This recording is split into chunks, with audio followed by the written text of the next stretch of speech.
सूचना प्रौद्योगिकी के माध्यम से सार्वजनिक सेवाओं के पूरे तंत्र को बदलने के लिए भारत सरकार ने डिजिटल इंडिया कार्यक्रम को लॉन्च किया है।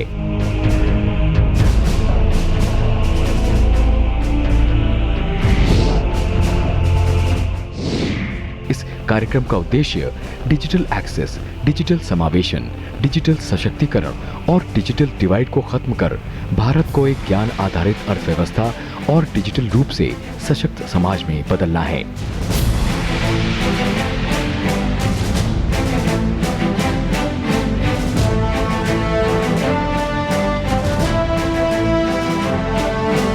प्रधानमंत्री नरेंद्र मोदी ने डिजिटल इंडिया कार्यक्रम की परिकल्पना की थी और इसे 1 जुलाई 2015 को उन्होंने औपचारिक रूप से लॉन्च किया था।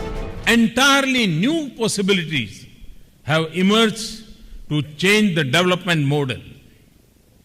But for all this, we must bridge the digital divide and promote digital literacy in the same way that we seek to ensure general literacy.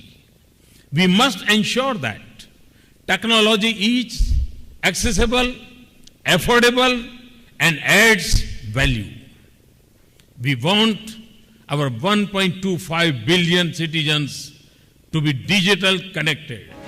आज 4 बरस बाद डिजिटल इंडिया ने कई खास उपलब्धियां दर्ज की हैं।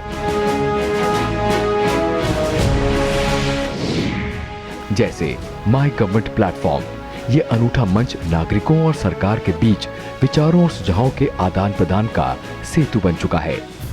डिजिटाइज इंडिया प्लेटफॉर्म, ये प्लेटफॉर्म देश में सरकारी संगठनों को आम नागरिकों के योगदान के माध्यम से अपने रिकॉर्ड और दस्तावेजों को डिजिटाइज करने की अनुमति देता है। अब तक 14,088 से अधिक योगदानकर्ताओं के माध्यम से 2,60,000 दस्तावेज डिजिटाइज किए जा चुके हैं। सामान्य सेवा केंद्र, पिछले 18 महीनों में ग्रामीण क्षेत्रों में front end service delivery outlet के रूप में काम करने वाले सामान्य सेवा केंद्र 1,34,000 से बढ़कर आज 1,44,000 हो गए हैं। राष्ट्रीय डिजिटल साक्षरता मिशन, इसका उद्देश्य नागरिकों को अपनी आजीविका अर्जन और रोजगार के लिए आईटी और संबंधित अनुप्रयोगों का उपयोग करने के लिए आईटी प्रशिक्षण प्रदान करता है। अब तक राष्ट्रीय डिजिटल साक्षरता मिशन के तहत 12 लाख से ज्यादा लोगों को प्रशिक्षित किया जा चुका है।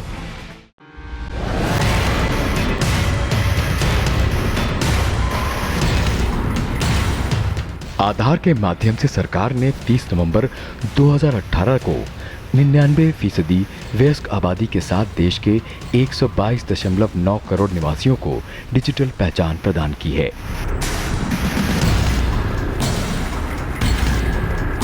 इससे पहले जनसंख्या का एक बड़ा प्रतिशत, विशेष तौर से आर्थिक रूप से गरीब और ग्रामीण क्षेत्र में रहने वाले महिलाओं और बच्चों के पास कोई पहचान पत्र नहीं था, जिसके द्वारा वो किसी सेवा का उपयोग कर सकते।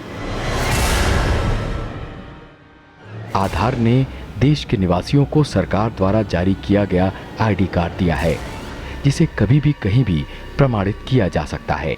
आधार ने डिजिटल लॉकर, ई साइन और डिजिटल भुगतान के विभिन्न रूपों के साथ मिलकर आम आदमी को अपने मोबाइल पर ही सरकारी सेवाएं प्राप्त करने का मार्ग प्रशस्त किया है।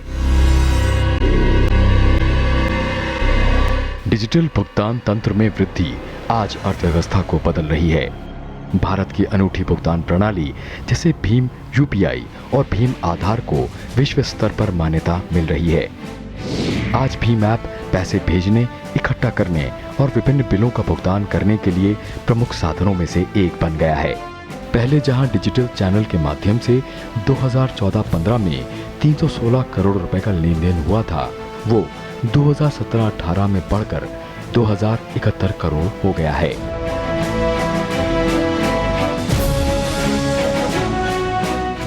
मोबाइल और स्मार्टफोन की वृद्धि ने डिजिटल डिलीवरी ऑफ सर्विसेज की परिस्थितियों को बदल दिया है। आधार के माध्यम से जनधन बैंक खातों, मोबाइल फोन और डिजिटल पहचान का संयोजन गरीबों को सीधे उनके बैंक खाते में लाभ प्राप्त करने में मदद कर रहा है। आपको बता दें कि अब तक 433 सरकारी योजनाओं के लाभार्थियों को आधार आधारित डायरेक्ट बेनिफिट ट्रांसफर के माध्यम से कुल 5,49,000 लाख करोड़ रुपए का वितरण किया गया है। इस कवायद में पिछले तमाम काल्पनिक दावेदारों को हटाकर 90,000 करोड़ से अधिक की बचत की गई है। प्रधानमंत्री नरेंद्र मोदी के मुताबिक वो दिन दूर नहीं जब डिजिटल इंडिया के कारण पूरे विश्व में भारत की एक अलग पहचान होगी। भारत मदद लेने वाले देशों से मदद देने वाले देशों में गिना जाएगा।